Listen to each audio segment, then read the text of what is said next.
Oh, oh man.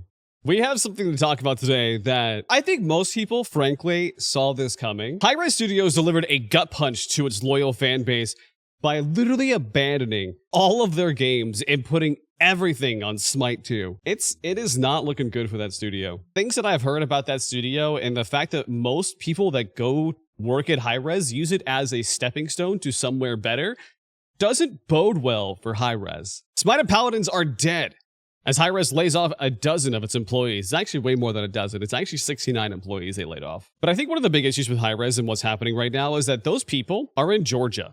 There's really not many opportunities in Georgia. Most likely, a lot of these people will probably leave the game industry. Where do these people go? They go to LA, which is also dying. Do they go to Seattle? Like, there's a lot of questions about uprooting a lot of these people and their lives because of massive missteps from the CEO. So they put everything into Smite 2, and I think the biggest issue that Smite 2 faced was the unknown of Valve. But call it coincidence, call it unfortunate timing. I really do think that Deadlock signed Smite 2's death, and it's not even released yet. When Valve releases a game, people notice. When Hi-Rez releases a game, barely anyone notices or cares. Hi-Rez is very much kind of known as that company that just copies other people and just makes knockoff budget Walmart versions of games. But let's dive into the article. It's a doozy. And like chat mentioned, on top of the CEO having literally a body count of 10 failed games and somehow staying as the CEO, I don't know how that happens. I really don't know how you can fail that many times and be forgiven. They failed at making gacha.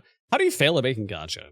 Truly, how does that actually happen? How do you fail at making gacha? As a result of the mass layoffs affecting several parts of Hi-Rez Studios and subsidiary companies, Titan Forge, Rally Here, and Evil Mojo, which by the way was really odd that they split the company up into subdivisions. It just didn't make any sense, and it had to be some kind of weird tax loophole. Georgia is where Hi-Rez is located. Georgia has been a massive supporter of the entertainment industry and trying to build a second LA effectively, right? It hasn't really worked out in their favor. Most companies kind of just take advantage of it, take the money, and then whatever, and then just leave. Some very similar thing happened in New Orleans when they were trying to build more film and gaming into that ecosystem, and it just flopped. They took the state's money, and then they left after it dried up. They just wanted the free handout. For the sake of argument here, we're just going to call it Hi-Rez Studios because Titan Forge, Rally Here, and Evil Mojo are effectively subsidiaries of Hi-Rez. Hi-Rez development on both Paladins and Smite has completely ceased. They have completely abandoned Paladins and Smite. They are fully focused on Smite 2, with a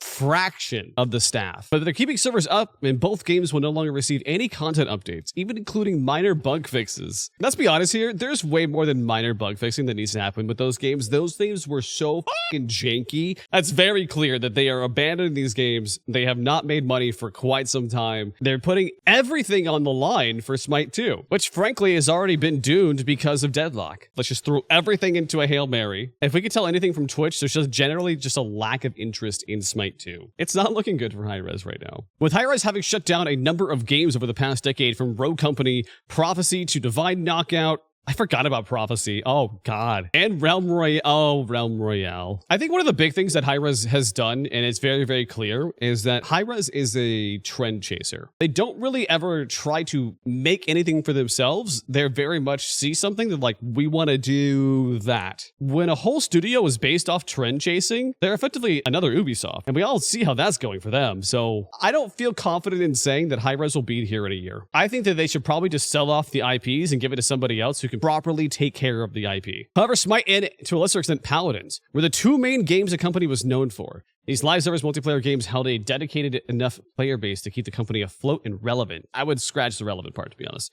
But even in the highly competitive multiplayer market, let's look at it. I want to see what the player count is. No way. Let's give it a 6 month. The peak was 5,000 6 months ago. There is no way that this kept the studio afloat. There's no way that you extracted enough money out of people with a 5,000 player count on having over 170 people is what the document was saying. 144. So they had 144 people and somehow was staying afloat with 5,000, almost like 6,000 average here, right? We'll be generous here. And then on top of that, you had Smite with even less people and even worse peak 4 years ago. This is crazy. I'm wondering how they stayed afloat. Truly, like other than VC money, how did they stay afloat from this? Let's look up Smite 2 because the conversion rate for people that actually spend money in games is very low. Like, no matter what people think, it's very, very low. They definitely had VC funds that were, and probably government funds, right, from Georgia, that were keeping the studio afloat. The Georgian taxpayers probably paid for it. That's probably where like most of their funds came from, because this is no way. This is being generous. Smite 2 has 9,000. Smite 1 has 3,000 people playing. And then Paladins has 1,700 people playing. There's no way that that amount of people can support a studio. It's just nothing. You can't do it. You could not support 144 people on gaming entertainment salaries in Georgia. But however, as a result of Smite's 2 troubling development and Hi-Rez's efforts to stay alive, through bringing that game out of beta and into the finished state, a massive round of layoffs had effectively killed every other game from the company. But the first Smite, despite being a decade old, was still in active development. That's crazy, though. I mean, yeah, that is an accomplishment that very few companies can say, is that they have had that much success that they can, I'm going to put success in quotation marks, that they can support that many people and have an active development for that many years. Like, that is an accomplishment, and I will give them credit where credit is due. But the numbers aren't making sense. When you look at the player counts and just the money that they earned, either from one-time purchases of like Smite itself or like the pass, it's not making sense. And on top of that, esports, right? How can they run multiple esport tournaments? They used to pay players, by the way.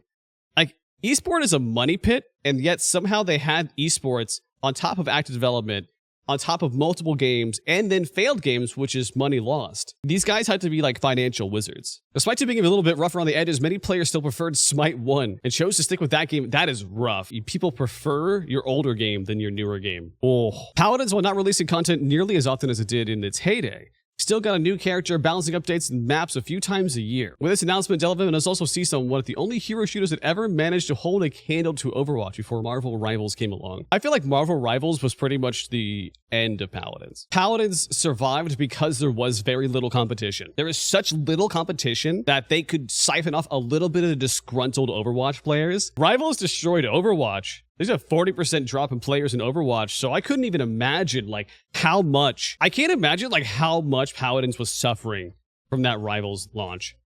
That has to be rough. Oh, dude, I actually forgot about Rogue Company. Rogue Company, that had Dr. Disrespect in it too. That was unfortunate for them. But Smite 1, Paladins, and Rogue Company servers were made available for the foreseeable future, but no other major updates are currently planned for these games. Representative explained in a public Discord. Smite 2 will continue to be the focus on the newly streamlined operations. These reductions should enable a steady flow of new content and continued development on Smite 2 while we align team costs with revenues. This is probably the most important part that people don't understand. They just were not making enough money, and I guarantee you all the VC money dried up. Because there's no way that they were running those esport tournaments on top of having active development on multiple, like 3, 4 games and surviving. Oh, but these layoffs didn't just affect those who were working at Hi-Rez older games. Smite 2 saw major layoffs as well. I bet Paladins was happy when Concord failed and then panicked so much when the success of Marvel Rivals. Yes. I mean, because there was actual real competition that they had. Paladins was always just like budget Walmart Overwatch. So when real competition came in from a company that could fully outspend them, they knew it was over. All right, so let's read this this Twitter post here from Aggro. Hey everyone, I'm so sorry to say I also was impacted by the layoffs at Hi-Rez. I am scared and sad and unsure what is next for me. And I feel like that's the sentiment that a lot of people in the game industry are saying right now. But I also want to express how grateful I am. The last 8.5 years have been such a gift. This isn't to say that they haven't been times that were bad or I didn't love my job, especially recently. But as I look back at the time at Hi-Rez, I'm filled with gratitude.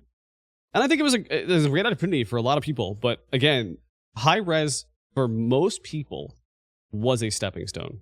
It was a stepping stone to go to Blizzard, Gearbox, you name it. But what blows my mind, truly, actually, like what blows my mind is the fact that they kept an esport team, so a production team, for so long. When it's been so clear as day that esports is very much dead in the West and never makes a profit, ever. Like if I'm wrong, tell me in the comments, but I just I can't think of any off the top of my head that were not already major esports games, and yeah, no. But I appreciate what they were trying to do though. They were trying to bring esports to a Western market, but historically, they have never supported it. The fandom was never there, and the games were just too small. Like, I would argue that Smite never had the player base or numbers to justify an esport team or teams. Like, It never made sense to me. From the core game designers who have been working on the company for almost a decade, to UI, UX artists, programmers, marketing, and everything in between, almost every part of Hi-Rez has been affected in some way. The full scope of these layoffs isn't clear. Well, they are a little bit. Not fully clear, but we do have the Warn Act, which is required by law. I think it's like over 50 people. You have to warn the state that it is going to have layoffs and reduction in force. They had a staff of 144. And they got rid of 69. So almost half of the studio is gone. Completely gone. So they're running with a skeleton crew. And this is, sadly, this is kind of a new norm. That a lot of studios are now running with skeleton crews because the production costs have just run rampant. Or they're just not pulling enough money in to justify having a staff that big. You just can't do it anymore. So, and they quote, "The people in charge have fucked it," Hazer remarked. "It's normal people, normal folk who put their life into making a great game and a great esport product who pay the price." Which is very true. However, the esports scene isn't dead just yet, despite many of these cuts being focused on the esports segment of the company. No, it's dead. Anybody that tells you that esports is not dead in the West has never worked in esports and doesn't understand the VC funds that funnel into esports. There's a reason why Saudi Arabia has literally bought Overwatch League. And they quote, "As changes within the company continue to unfold, we want to reaffirm our ongoing commitment to the future of the competitive Smite 2, explained Hi-Rez esports lead. How are they going to have a budding esports team or esports scene when your all-time peak is 21,000 people total? You're taking a large percentage of this, like, very small number, and you're saying that they're going to be esport competitors. No way. It can't happen. So anyone that's been in esports can just see that this is a fool's errand. And it sucks to say that out loud, and it sucks that that is the realization of esports in the West, but it's not going to happen. So, and they quote, "The structure of the competition will evolve from what players and fans may have been accustomed to throughout Smite's history, which is full sets and a lot of money. But organized competitive play will remain a high priority and cash prizes will be provided by Hi-Rez." But again, it's a money drain that they're trying to funnel into esports when they really should be focusing on how to make that game, A, visually more appealing because it looks like trash, but also, like, making the game better. I don't understand Hi-Rez's focus on trying to build esports. Like, when the building blocks of the game aren't there, and the game's just all right, and people are preferring to play your old game versus your new game, well, then you have a problem. You have a fundamental problem. And frankly, they should be looking at what Deadlock did right, because, man, people are really... I mean, I think there's a whole aspect of people wanting to play it because it is a Valve game. There's going to be Valve fanboys that will always play whatever Valve throws out, but Hi-Rez they really need to look inwards to change some of the issues that have been stemming in that company for a long time. I would say festering in that company for a long time. But these layoffs come hot off the heels of Smite 2's very first competitive LAN event, one that took place in Las Vegas and had over a $300K prize pool. It's worth mentioning, however, that Smite's esport website is no longer working at the time of the writing, and pages from mere weeks ago have been pulled. That's not a good sign. Actually, let me see. Is it really just... It is just gone. It's just 404 page not found. I know a lot of people who mentioned they spent 1K plus in Smite, and none of what they had will transfer to Smite 2. I feel like that's kind of ignorant, frankly. Like, I get from a consumer perspective, like, why people would want it to transfer, but if it's a fully separate game that you can justify is a big enough change and not just a graphic update, because, like, it goes into the question of why didn't they just do a graphical update on Smite 1, you know? But frankly, it probably wasn't beneficial from a financial perspective to transfer over any skins, because those skins have to be remodeled from a higher poly count. Like, there's a lot of work involved with that. I get why they wouldn't do it, but again, they're risking pissing off a lot of people then. Wait. So they're transferring old skins, but if you bought it in Smite 1, you can't have it in Smite 2 and you have to rebuy it? They're thinking of play out of Blizzard's playbook then. Wow. Okay. I see why people are pissed. I'd be pretty pissed then. Because I was defending them. I was saying, like, hey, you know what? Like, it's higher poly counts, and then most likely they have to remake the model, or they have to, like, re-export it and retweak it, you know, depending on how they, you know, decimated the model, you know, previously and archived it properly. But if they're just trying to be greedy because they can't make enough money, that's an issue. But CEO Stuart Chisholm has come under fire in all of this, particularly because he deleted his Twitter account days before the waves of layoffs were announced. Oh my God. Yeah, we mentioned this earlier, but it's still crazy that CEO Stu was like, you know what? I don't want to deal with this. We're just going to delete our Twitter. We're going to pretend Twitter doesn't exist right now. Have fun. Oh, wait, wow. I'm so sorry to everyone It is both tragic and unsurprising that Stu still stands today as a glaring testament of ineptitude. He seems endlessly enchanted with his own incompetence, like a blindfold captain steering a ship. Everything he crashes into is offloaded onto this incredibly hardworking employee. Deserved the world for the game they have turned Smite 2 into. I think a major issue really is it comes down to the CEO and leadership. Like, leadership is so key. And from what I've seen, it has been a dumpster fire since the inception of that studio. Because when you trend chase that hard, and don't actually make a game that is fun for the current audience, like, what are you doing? Why are you in games? It's a vicious cycle of mismanaging resources, then blaming the employees. That's good. Whose literal sweat is shielding the company from collapse. At this point, and probably at many points before, they just need to get someone else backing the game. Dev team stays, new investors, sell it to Epic or something, but the worst part is he'd benefit from that. More than anyone. I mean, frankly, the studio's cooked. I don't see a path forward, and I don't see them making enough money from Smite 2 to survive. I know everyone will land on their feet, though. The hardest working, smartest people I've known in my life got laid off recently as well. Life sucks like that. But when one door closes, another opens. Maybe this door won't have a bumbling corporate clown behind it. Here's the issue. Here's like the really big issue right now, though. While I would say a very small select few will probably immediately get jobs, most of the people probably won't. We've had over 40,000 people get laid off in the past 2 years. Some of them have been unemployed for over a year. Still looking, still very, very talented and experienced. So I don't really have faith that some of these people will stay in the industry. They're probably going to switch. We're kind of like experiencing and watching the death of the gaming industry right now. But former Hi-Rez higher-up Chris Larson also remarked that he wishes he was listened to a few years ago in regards to the direction in which things went at the company, though didn't extrapolate upon what exactly he was referring to.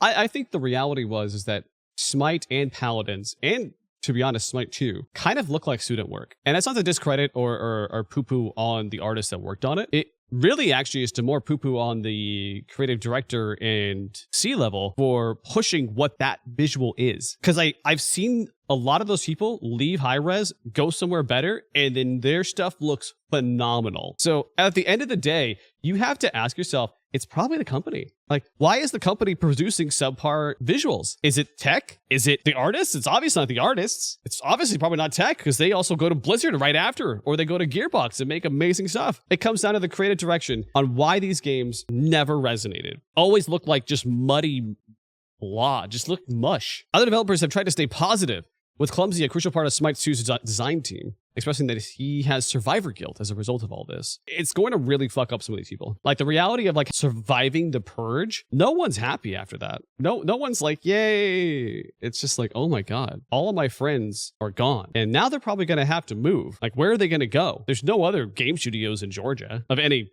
note or consequence. But with Hi-Rez ceasing active development in every game other than Smite 2, they're putting all of their eggs into one basket with these layoffs and putting all of their faith in that game to succeed. Which, to be honest and to be frank, I can't see Smite 2 succeeding with a world of deadlock. Deadlock takes the place of Smite 2 and does it better. And it's not even out of beta. Is Hi-Rez really going to survive that much longer? I don't think so. I think that we are looking at the death of this company and other companies too, right? Deadlock's still alpha. That's even worse that a visual style of an alpha game beats a game that is you pay for. You pay for Smite 2. So that circles back again to the creative direction of the whole studio. Has just been in tatters. And I've known so many people that have just like bailed on that studio because they just don't agree with what they're doing or fighting the egos that are within it that have poisoned it for so long. Just funny because they gave free access to Smite 2 before beta. I mean, they had to realize that they weren't making any money and they had to make money somehow. So they had to do it. They had to do something. It was probably a last ditch effort just to like stay afloat, and it didn't pay off, literally. But I don't know. It's always unfortunate to see game studios fail, especially because the game industry has not really had a good time as of late. But like they said, the people that pay are not the CEOs. They're not the executives. It is the everyday person that pays for these terrible decisions that these bosses make. And it's unfortunate. But again, there's no recourse. There's nothing that can be done about this. And it's an unfortunate situation, and I wish the best for these people, and I think that they have done really amazing work, and hopefully some of these other studios see the value in their work and pick them up. But from what we've seen from the past 2 years, it's probably not the case. And it's really sad.